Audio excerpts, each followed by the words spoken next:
Hi, my name is Emma Bell, and today I'll be giving a tribute speech over the Lumineers.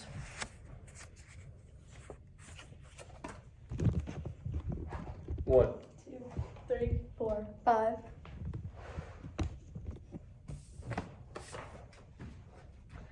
There I sat in my room, opening a treasure box of music. I heard the soft piano start in the background, and then the lead singer began his ballad. I knew in this moment I was finding a gem in the music world. This is exactly why I'll be giving a tribute speech to the Lumineers today. As an avid listener of the world-renowned band, the Lumineers, since the 3rd grade, I've absolutely loved being able to watch them grow and their music telling abilities and everything that they've done. Their ability to connect with their audience and recount cultural themes of life have really impacted my own and how I view life itself. Over the past 2 decades, the Lumineers have greatly impacted the world with their quick entrance into the sphere of music and their influence on the music industry and their listeners. To begin, I would like to discuss the band and their overnight entrance into the music world itself. Formed in 2005, the Lumineers, led by Wesley Schultz and Jeremiah Freites, quickly gained attention with their folk rock sounding music and storytelling lyrics. Their 2012 debut album, entitled The Lumineers, featured their breakout hit Ho Hey, which was actually #1 on charts for many weeks. And it was actually #1 on the Billboard Rock Song charts for 18 non-consecutive weeks. And that is a very long time for a song to be #1 on a Billboard chart. Due to the success of the song, it was featured in many TV shows and movies such as Nashville or The Jimmy Fallon Show.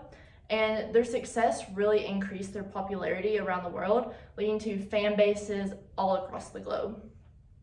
Because of this worldwide fame, they went on their first world tour in 2012, entitled The Lumineers, after their album and the band. Since then, they've gone on 3 more world tours for their 3 newest albums. Their latest tour is actually in 2022 for their 4th album, and it was called Brightside. I was actually blessed enough to see them in concert twice over the past 2 years. The first time was for their tour Brightside in 2022, and my family went to Nashville to see them. And the second time was this past September at the Pilgrimage Festival in Nashville. Seeing them in person just really shows the power of their music and the impact they have on their audience. The way that they can connect with their audience and make them excited, even if it is a slow song, is just really empowering to me to see the power of music itself. Now that you know more about their rise to fame, I would like to share their impact on the folk and indie music industry itself. Because of their new sound and vulnerable lyrics, the Lumineers really reshaped the environment of the folk indie music industry. Before the Lumineers, a lot of music was influenced with electronic sounds and a lot of pop music. However, the Lumineers really introduced an authentic, soulful sound with their acoustic instrumentals and folk background. Their inclusion of raw, stripped-down vocals and foot-stomping beats also opened the door for many other artists, such as Zach Bryan. The band also pioneered a new way of storytelling through music. They always approach their music with the narrative storytelling, and this really helps their audience and listeners to connect with their stories because it's something that they can relate to. Their 3rd album, entitled 3, yes, they are very creative with their album names, is a multi-generational story of addiction. Each song in this album dives into the different lives of the characters and their addiction problems. Many of their creative songwriting also stems from the band's own individual experiences.